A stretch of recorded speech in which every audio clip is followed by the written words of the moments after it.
Hello, everyone. It's Karen McCoy of McCoy Fitness and Health, and I am here with the beautiful and amazing Jenn Stevens. We are interviewing today, talking about her body and her life transformation. Hi, Jenn. Hello. Once again, Jenn has been on this path for a long time, and I thought she was a really great person to chat with, to talk about the values of patience and endurance and consistency and focus and discipline.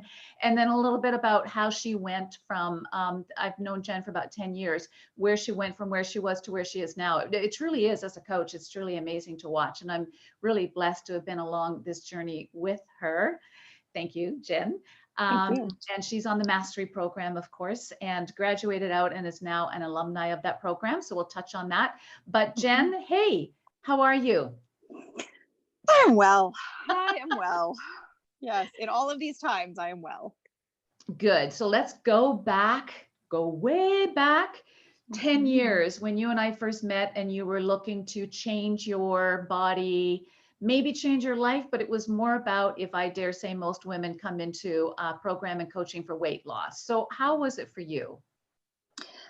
That's really how it started. So I actually think, when I think way back, how it actually started was at one of the courses, like one of the programs that you used to teach eons ago. And I signed up with a friend, and it was I think might have been like Monday, Wednesday evenings or something. But the whole point of it, the only reason I signed up was because I was like, oh, well, I'm gonna get this like hot body, like I'm gonna lose weight.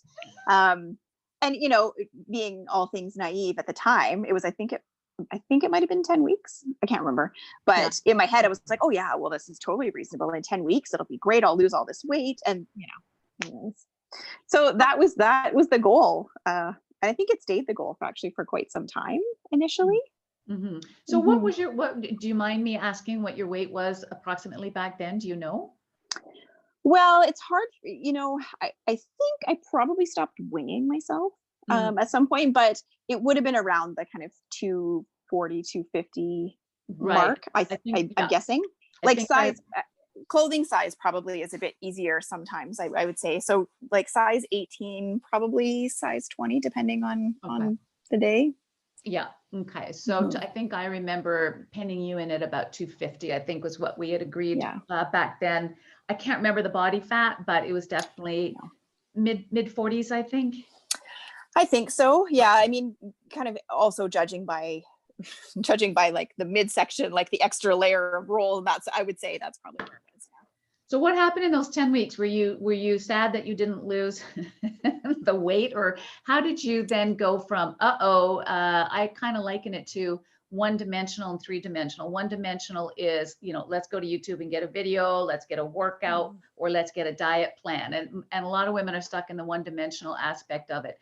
Sounds like kind of that's where you were too. When did it start to click for you that you may need to invest and commit a little bit more? You know what? It actually took, if I can recall, a little bit of time. I think there was that, and then I kind of dabbled a little bit more. And I think, my commitment to like the consistency, the regularity wasn't really there. Like I joined a boot camp, and then I did this over here, and then I did a little of this, and I kind of dabbled all over the place looking for probably what I would say would be like the thing that I thought would just make me lose weight. So that probably carried on for a few years anyways, until I really dug in with the Warrior Woman and the kind of the monthly, and that, so probably that would have been, I don't know, maybe after a few years of kind of dabbling around, probably about 7 years ago, that I really dug in and did the real work of consistency. Right. And so I remember you saying, and I'll share your transformation page at the end of this call, but you were talking about the whole deal was about the consistency, the patience, the commitment, and you probably fell away a million times and came back a million times, right? Oh, absolutely. I mean, there would be, it fits in spurts, or something would happen in life, or I just wouldn't, and then I would fall away, and, but then, I picked myself up off the floor and came on back at it. Right. So when it came to, did you find through the whole process, let's go through all the learning that you've learned. Your trigger with food, was it to push away emotion? Was it a checkout? Or what did it represent for you? Probably a combination of checking out, reward. It became a comfort slash reward, right? Like, look at me, I survived. I survived the day, I survived the week, whatever it became, it became the reward. Right. I would say I wasn't even conscious of it. It was just, that's, finally at the end of the day, I'd have survived whatever I'd survived that day, all of the stuff in my life, or I got my kids to bed and felt really successful. So, so the answer was, oh, well, then I'm a sweet person over salty person. So I should have ice cream. And when I look way back, that's a pattern. Like, that's way back. I was pregnant with both my kids thinking, well, this is great. I'm pregnant. I should just eat whatever I want. I mean, that pattern of rewarding myself for something with food is longstanding. Right. Do you still have to catch yourself this many years later, or does it change for you? I still have to catch myself. I mean, I would say that some of the stuff doesn't go away completely. I'm far more aware of it. And so now it's not an automatic. For a long time, it was like just kind of autopilot mode. That was just like the thing, oh, look, great. I did something great. Now I should eat, or I feel really crappy. So I should make myself feel better. I should have something to eat. And so now, I mean, there are times when when I've had a particularly rough day and I find myself unconsciously standing in the kitchen, like looking for food, but I'm far better now at catching myself. I'm like, what am I doing here? What am I doing? Am I really hungry? What is the reward? And I, sometimes I do plan it out at the, on a Friday night at the end of a long week. I'm like, oh, you know what? I am going to have whatever, a burger, a glass of beer, whatever it is. But it's not so much like, it's a conscious decision. I'm like, oh, this is, this is how I'm going to enter into my weekend. It's the feeling, the motivation, whatever that's behind it. It's different. Right. And I always say, empowerment equals choice. And it is when things are unconscious. And so we talk about this a lot, right, in our coaching and stuff. But I always hear women say, I know what to do, I'm just not doing it. But you don't know what to do because you don't know what those underlying sabotaging beliefs and patterns and conditioning are. Like you say, for a lot of the times it was just remote control for you, right? And you just didn't know why. You felt you wanted a reward, but you got to dig under the reward and say, okay, what is this really about? What am I feeling here? And so for most women, it's a sense of, just not wanting to commit fully, or not also being fully accountable to their life, taking full responsibility for their life and their body. And so I think it's really important that women know that it's not just about, I know what to do, I'm just not doing it. Because it's not about, at this point, it's not about motivation, right? No, but I will say that took me a long time to get to, because for a long time it felt like, well, if I just had the right, like if I just had the right group, or I just had that, it would have been motivation. But it's different. It's different than just simply finding the right group to motivate me and it will just happen. That right. So you had to invest more of yourself in it. And so a lot of it, I mean, the support vehicle is really, really important. What made you decide then to take the leap into the mastery program? So that's a bigger program. It's a half a year program. And we also do a lot of one-on-one and group coaching at a different level. What made you decide to take the leap and go into it? I think I threatened you, didn't I? Well, so, it's been an interesting journey, because having been on the, kind of on the monthly program, I mean, there's been the fitness component, right? The workouts, we talk about nutrition. There's teeny little dabblings of other lifestyle stuff. But so I think really when I look, what happened, it was a kind of a culmination of many things, all that just kind of happened. I call it the perfect storm, or like not necessarily a terrible storm, but just the perfect combination of things. So having dealt with a number of kind of life struggles over the last kind of 5 or 6-ish years, I guess, I was scared previously. so I wouldn't, like, I know that, I know that we had talked about the idea of empowerment coaching previously, and I was like, no, I can't do it. I'm not ready. And I think that was absolutely my Mhm. fear of uncovering some things about myself that I didn't really want to uncover, and once they're uncovered, then I'd have to do something about it. Like, I can't just uncover it and leave it sitting there or cover it back up. Yeah. And so I put it off.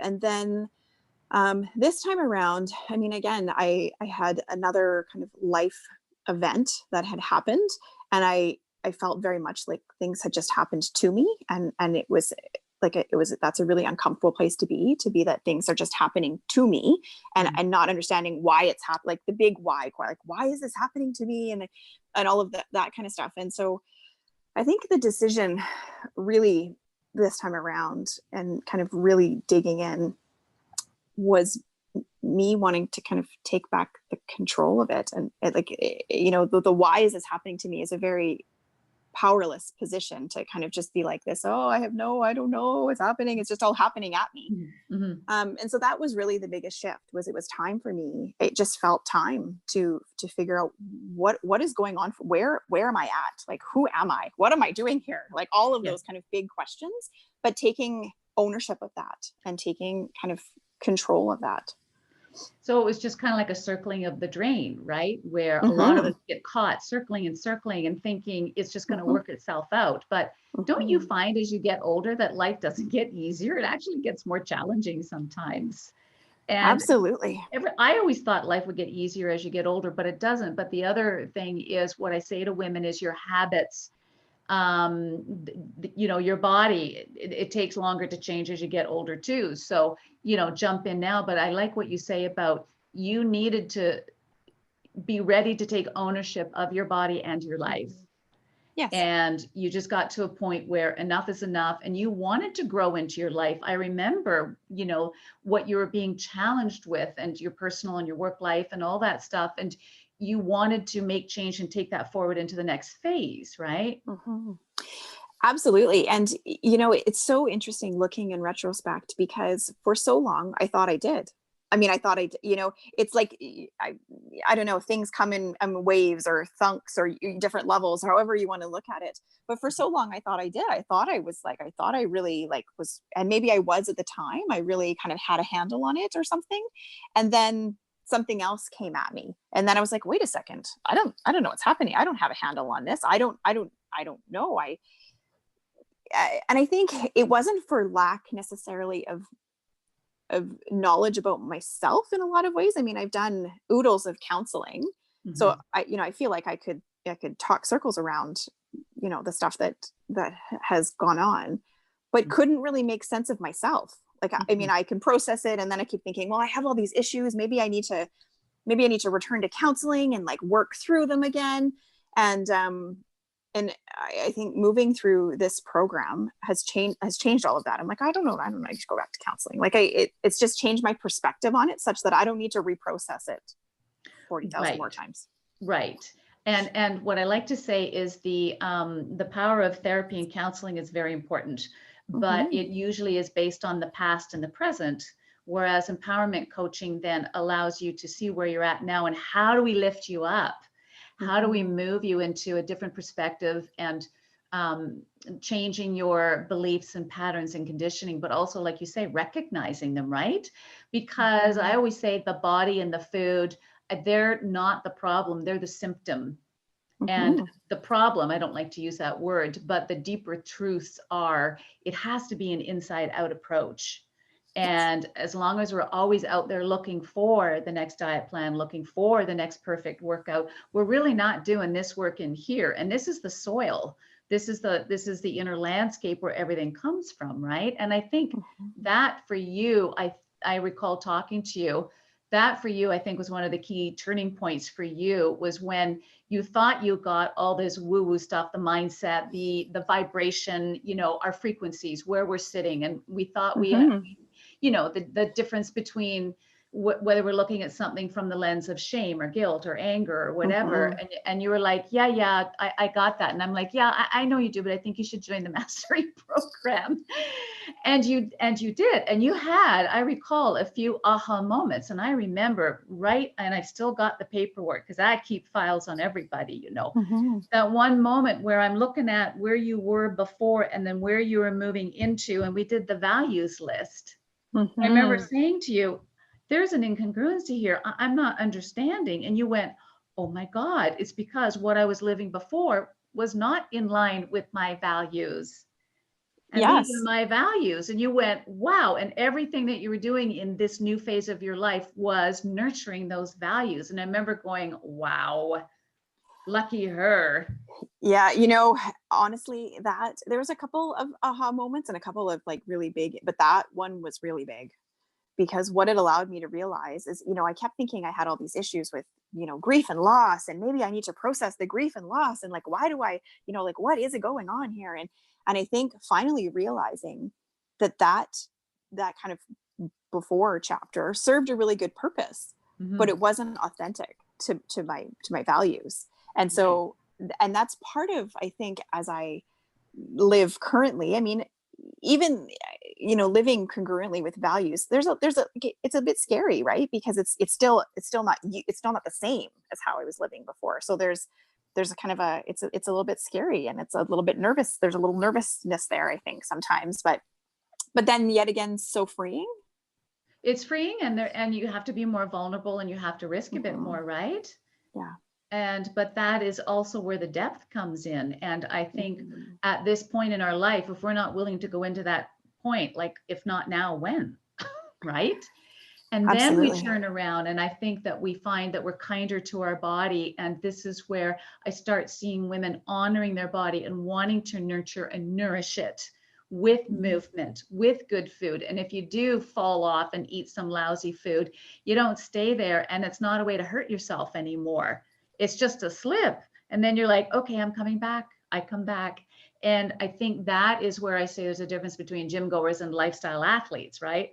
We want Yes. all of our women to be lifestyle athletes where, and the other thing that you said that's so important is the journey is not the end result. The mastery is in the journey itself, right? Absolutely. And that Absolutely. is where, and some people are like, uh, you know, oh, you mean I got to keep going at this? Yeah, that's called life. And the Mhm. mindset work that we do, and the different morning mindset rituals, and all of the transformational Tuesday work, that's usually where most of the women show up, because once they get, I mean, honestly, and women don't believe this, but I think the workout is the easy part. And I think it always was for Yes. you once you got into it, right? And then the Yeah. eating is harder, but the eating is linked into the emotional, linked into self-worth, self-love. Am I feeling fulfilled in my life? Where are my Mhm. relationships? And then they, once you can get over the fear, because fear will just keep us in our comfort level. But if Yeah. we can just put a toe in the water, what we recognize is when you go through the other side, like you say, is freedom. Yes. Yeah, Is it absolutely. easier for you now, Jen, now that you know this process and now it's not so scary for you? Now you are, you're living in a stronger, more empowered, more free way. Is it easier for you to then look at your challenges with a different set of glasses and to say, I got this, instead of running back to your corner with your ice cream or whatever it is? So much easier. And I think, again, like the food piece is also secondary. Like I know that it's really tempting, and I lived for a long time with like, okay, I should just eat this, and I should follow this plan, you know, and falling into the trap of, well, something's not working. I'm just going to Google a new plan, and I'm just going to follow a new plan. And I Mhm. lived for a long time like that.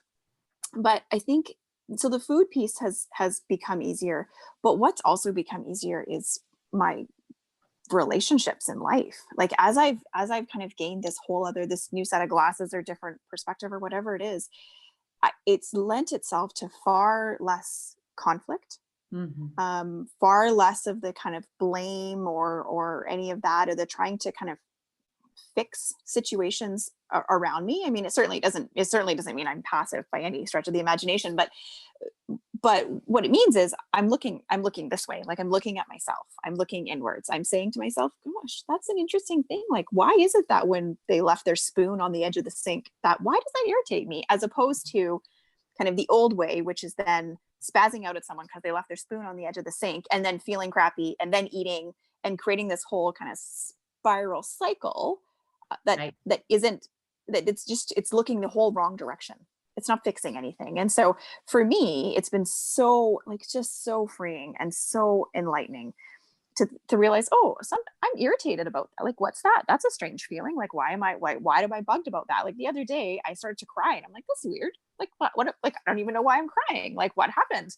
And as opposed to then looking for a blame, looking for a person, a thing, a reason, because sometimes there isn't always a reason. Like it was for me, I'm like, crying. Okay.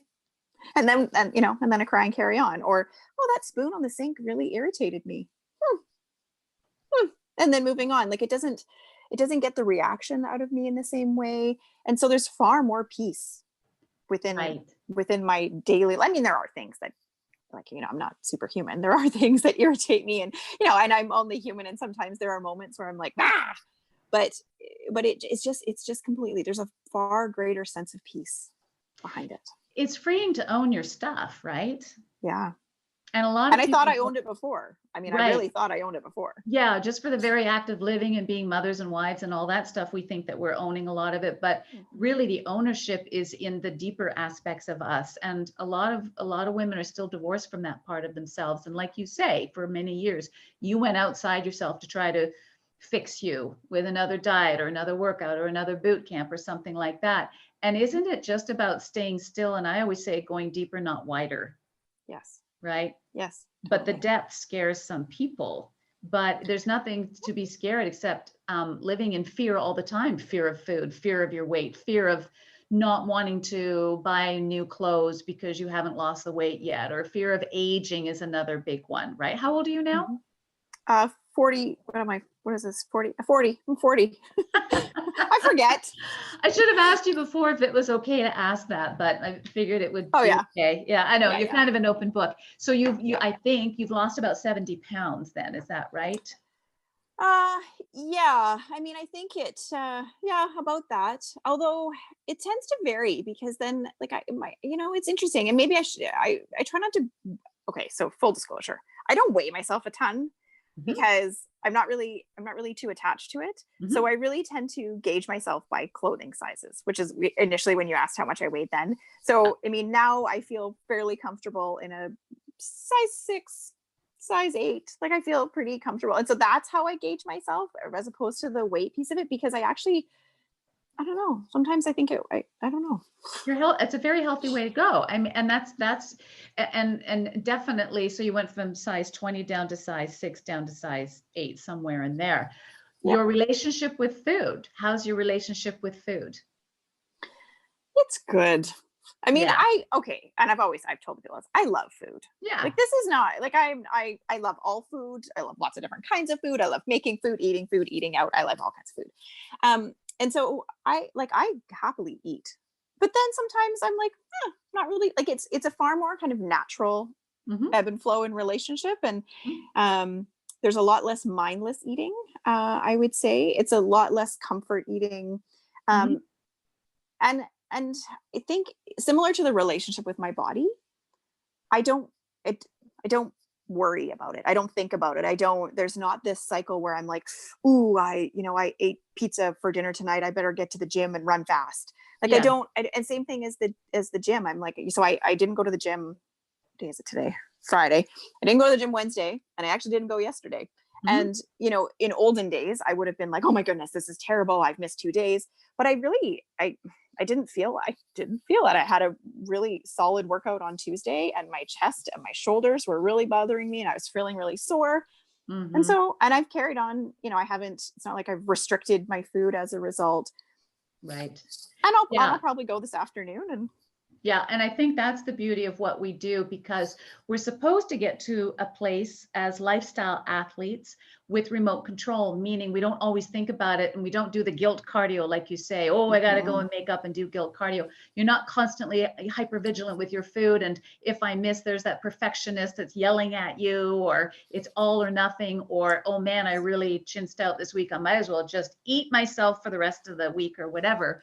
I think that that is the part of growing up that we do as lifestyle athletes, right? Where we come to trust that, you know, if we take a day off or 3, if we have a bowl of ice cream or 2, it's not a lifestyle, it's a fall away, but it's actually with awareness and choice, right?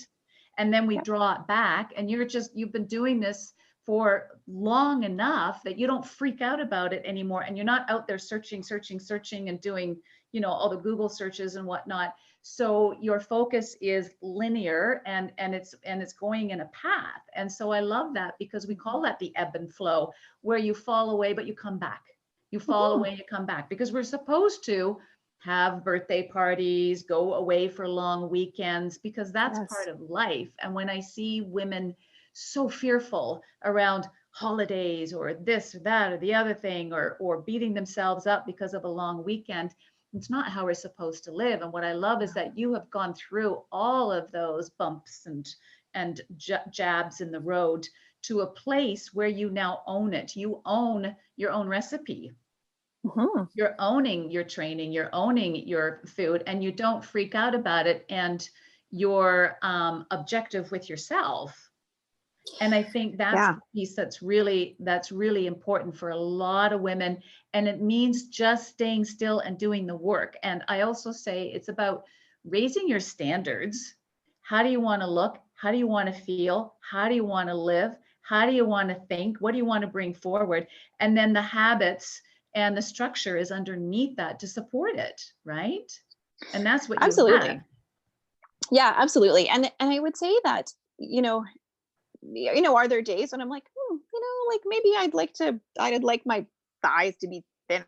I don't know. Like there are definitely times when but I don't, it's no longer the focus. And I think that's the huge shift, is that, I'm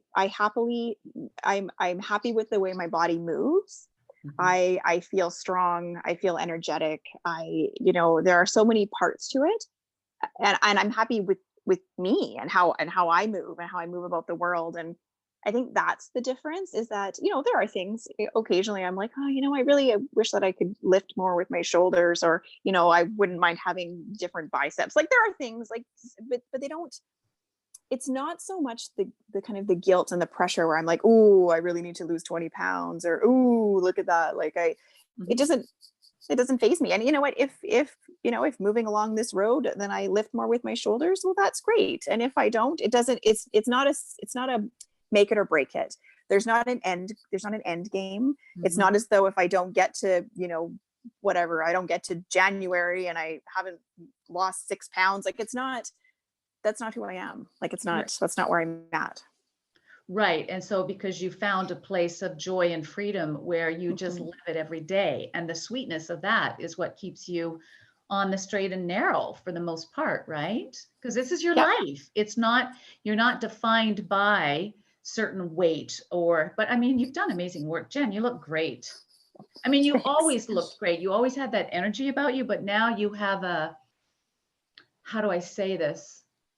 A softer sense of who you are, like softer, but more deeper sense of who you are. You come out with a bigger aura, I guess, is the only way I could say it.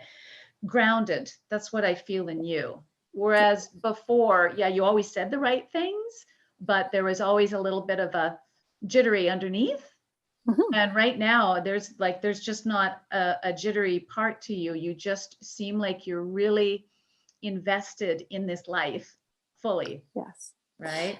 Yeah. And you know what, when you talk about returning to the basics and the consistency, so, and going deeper and not wider. So, the morning mindset ritual, for example, like, that's, I focus on it. And if something happens and the day's gone awry, and somehow like the other morning I woke up to one of my chickens making a weird noise. And so the whole morning got kind of thrown out of whack. And, and then I was out of whack. Mhm. And so then I'm like, oh, wait a second, you know what? I need to recenter, refocus. I read the same books over Mhm. and over again. Mhm. I really, really have, there's a grounding is a good way to describe it, because Mhm. I'm like, oh, let's just sit down again, like sit still, Jen, and just like, Mhm. oh, maybe you need to do, focus a little. I've taken a meditation as part of the morning, and also I do it in the evening. And sometimes I'm like, oh, I think I just need to sit still. Whereas I think before there was a certain kind of franticness to it, I'd have to search. I'm like, oh, I don't feel good. I gotta figure Yeah. out what Dr. Google tells me is wrong. Or Yeah. whereas now I'm like, huh, I didn't notice that I don't feel well. And then I go back and I've read the same books on the nightstand over and Yeah. over again. Yeah. Yeah. And then we also in the program, there's a lot of resources there. How important are the resources and the support from the program?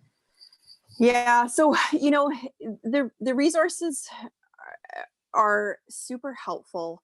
And again, like not because partly because then you don't need to go searching other, places, Mm. but the message is consistent and it's the Mm. same and they're there, and it's about revisiting them and re-going through them. And then the support, when I started the program, I had like a coil bound notebook.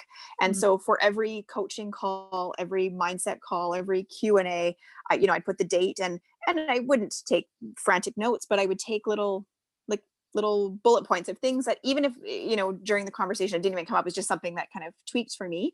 And I flip through that book every now and then, and I'm like, oh yeah, that's where I was. And oh yeah, that's what it was. And then it spurs me on to new things to remember around, oh right, I thought about, what that is for me, or Yeah. whatever. And so that piece of it has been really helpful. The calls, I would say, even though I don't always have a lot to say, um, it just kind of tweaks things for me a little bit, where I'm like, oh, that makes better sense now. Or, oh, that's why, when this situation happened the other day, or that's why, when so and so said something to me, it felt kind of funny. Mhm. Um, yeah. And and yeah. So I think the support piece and the resources coupled together have been really good.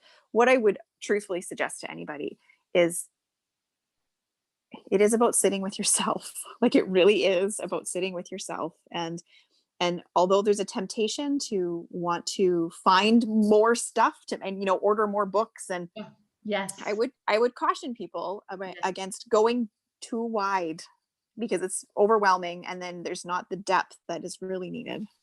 Yeah, I always say more is not better, better is better. And it is Yeah. about going deeper. And it's always great because I know you have your outside resources as well as the program, as do I, Mhm, mhm, because I have my favorite go-tos as well, because that fuels me in a language that I like. There's certain people I'm drawn to and certain ones I'm not to, just like you and everybody else. yep, But I think it is in the consistency of the message coming in. And what we do know in this fitness lifestyle is that most people drop away because of not getting support or not accessing the support, the resources. And so building that into a program, and like you say, just being in with other like-minded women that are all challenged and trying to do the same thing, mhm, but in different places, because we're all different, but we all kind of want the same thing. We want to have a great physique. We want to feel strong, healthy. We want to be somewhat lean to make us happy. And then we want to also have a mindset to be able to support and nurture us moving forward through aging and seeing things mhm, from a higher, deeper, freer perspective, right? mhm. And the biggest challenge for me as a coach is women coming in with their head filled with Dr. Google. Like that's the Yes. biggest challenge. And like you say, before you go out there and start searching around, because that's just a habit too. That's just Yes. a mindset. Oh, I'm sure the answer is out there somewhere, but that's where, the one-off YouTube video or the diet plan, I mean, that's certainly not my clientele because that's a different Mhm. clientele. Yep. And this is more about, like you say, staying still and looking at the resources ahead of you and going into them instead of splintering off, because I call it the ping ponging. And then that also gets women's brains ping ponging around. And it's really hard. And they don't trust themselves. They keep thinking, like you say, you weren't looking inside, you were looking out there, trying to figure out, okay, I just got to find something here that's going to be the answer. The answer is Yeah, here, right? It's the it is. daily commitment to self, the training, the food, the mindset. Mhm.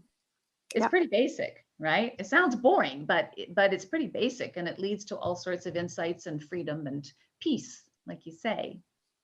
Yeah, absolutely. And the same goes for the workouts. I mean, you know what? It's not a different workout every day. It's not a different workout every week. Hmm. Hmm. It's not a different workout every month. Yeah. It's the same. And then Yep. after a while, then it switches up into something different, but it's the same. Yep. Because the body and the psyche likes the same in order to go deep, etch deep, deep, deep into those Yeah. places where we need to go. So obviously the mastery program is not a one-off, $49 ebook. Mhm. Mhm. So when it comes to the level of the financial commitment that you were required to do, you didn't really hesitate. Now some women do. What do you say to women that say, well, I don't really want to pay for it. I don't, I've had a trainer in the gym before. I don't know about coaching and all that kind of stuff. What would you say? Well, I think, um, you know, it's interesting to me. So, people wouldn't buy and live in a tent.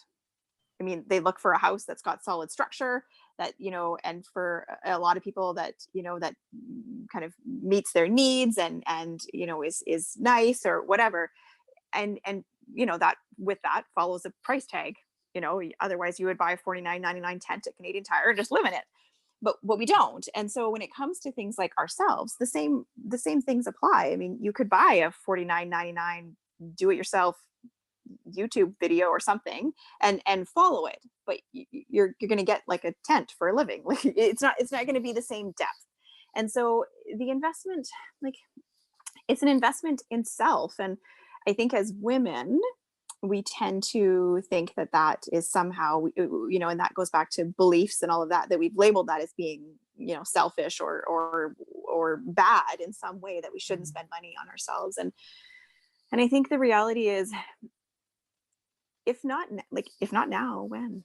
I mean, it is an investment. It's an investment in yourself so that you can move yourself to a different place, physically, emotionally, and then be able to live there. And not that it's you're not arriving at the completion of anything, you're not arriving somewhere, Mhm. but so you can put yourself on a path so that you can feel good, because this is the only thing you got in your life. Like, the rest of it's not guaranteed, and you're the only thing that's going to follow you for the rest of your life. And so the, it is an investment. It is investment into you, so Mhm. that um, so that you can follow yourself for the rest of your life and be happy with yourself On all levels, on all right? levels. And what you Yeah. put into it, you get out of it. I think too, there's a little piece of the population that fear that if they invest, then they got to do the work and take ownership for where they're at, or take ownership of their successes and their maybe failures. They're afraid of failing, and they Mhm. they just don't want to step in because they can forever just say, well, if I don't try, I won't fail and I won't feel bad. But really, there's no Mhm. failing, is there? There's no failing, and the feeling bad. Sometimes feeling bad is okay, because it helps point us in the direct. Like, why do I feel bad? Like, what is it? Where is it? Where is that hitting? What is that feeling? Why am I feeling like that? There is no failing.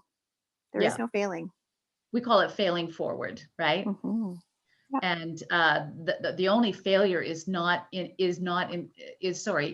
not believing in yourself. The only failure is where you really don't feel like you're worthy of the investment of time and money Yeah. and resources. Yes. And honestly, I don't know of any husband or wife on this planet doesn't want their spouse to be happy and healthy. And there's all sorts of things that can come before that, but really the investment in self. And I know for myself, even I've invested a lot in my business and my education, and big time. And when I invested big time, I showed up for the work. Yeah. I showed up, and it made for a very Yeah. resourceful client because I did invest, and you better believe I am going to work it, because this is where we're at. And so I think that is where a lot of women are used to, talking to the girl in the gym and getting her diet plan because she just lost 10 pounds, or seeing that competitor and going, oh, how does she eat? I'm going to eat and look like Mm. that. It doesn't work that way. And so it is kind of, swimming upstream when it comes to a VIP coaching program or experience that a lot of women aren't, they're just not, they're not aware of, to tell you the truth. In the fitness Yep. industry, that's not really promoted. The fitness industry is like, just the little flashcards. That's kind of what it is. Everything's a Yep. flashcard. Do this supplement, take this. Okay, now try this. Okay, now try this. And I think too, the other thing that really ticks me is the aging woman. And when I say aging, anybody over 35, but really 40, 50, 60 plus, because we're different and our bodies age and it is different. And so you must have had points along the way. Well, you're still a young 40, but you're seeing your body change and you're accepting it, but we move into it from a different perspective. And with this mindset work and this personal growth and the emotional plane, we can move into it instead of fear or loathing, like a lot of women do. We can honor and love our bodies into graceful aging, right? Absolutely. And the other thing, that I would say about, the cost and all of that sort of stuff is that if people, I think for me, so when I break down what I spent on, there was a boot camp over here and there was a class over here and then there was a thing over here and then there was a bunch of counseling along the way and then all of that stuff, you add it all up, really what I've done is gone all over the place. And I think what this was to me was kind of one place, which is really, contributed to the grounding and the learning. Just, sit and do it. And so financially, that really, when you break it down that way, also, I mean, there's lots to be spent running all over the place, trying to do a bunch of other things, buy diet plans and see the person in the gym and. Yeah. And start back at zero again. Another year older. Another year older. Another year older going, here I am again. Here I am again. Anything else, Jen, that you'd love to offer women? Any words of wisdom as a woman who's been on the path for 10 years? And I think I've witnessed a lot of it. And the last 8 months or so, 8 to 10 months have been pretty astounding for me to witness, because you've got this exponential momentum happening now. Where do you see yourself? Where do you see yourself in 5 years? Oh, heavens. That's so hard to say. I think, I think I've mentioned this before. So I'm not people talk about vision boards and I struggle with vision boards because I don't have this vision of like what kind of car I want to drive and what kind of like, furniture I want. Like I struggle with vision boards from that sense, because where I see myself is that much more comfortable and secure in who I am and that much more able to take, and that's hard to capture in a photo for a vision board. But even in the last little while, so I competed for and was offered a new job at work, which comes with a significant change. You got it. Yeah. Yeah. Yeah. So I mean, it's a huge change. That's a huge amount of bravery and vulnerability in putting myself into something completely different, far and away, somewhere where I couldn't have guessed that I would be at this point in my career and at this age. And so I moving forward, I see myself being able to continue to take those risks, to be vulnerable, because I'm that much more comfortable and confident. And I also I see myself with amazing, it's my kids enter teenage years and in 5 years they will be out of teenage years, but with amazing relationships with my kids and deep fulfilling love in my own relationship, like intimate love, and with family relationships that are in a way that I could never have guessed that my family would look the way that it does currently. And so in 5 years, I think even how much more amazing that can look like. And so that's what I see for myself in looking down the road. Wow.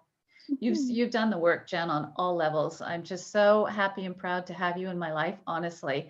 You're just a pure witness. I'm a witness to all of the possibilities and the potential when somebody, you've gone through a lot of stuff. And you always wanted to just make better of it, not the best of it, but better of it. And you always have, even when you didn't want to. And, like we always say, the first level of empowerment is courage. And this is where we say, and we've said it so many times in the program, okay, what would courage do now? And you showed up every time courage asked you that. And you floundered for a bit, and you might have gone back to your ice cream, or you might have, hidden out, but you still knew that your place was to always, we always say, lean in, don't check out. And you can check out for a bit, but you can't stay there. And you certainly haven't stayed there. And I'm just so impressed. I'm so impressed by you. Thank you. I could not have done it without you. Oh, honey. Well, I don't know.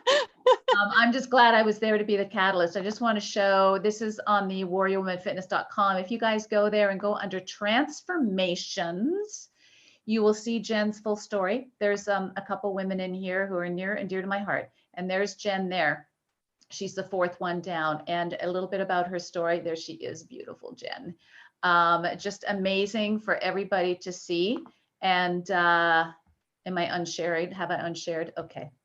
Amazing for everybody to see. And thank you so much, Jenn. Love you tons. Let's keep on keeping on. And yeah, sky's the limit. To the moon and back. Indeed. Yeah.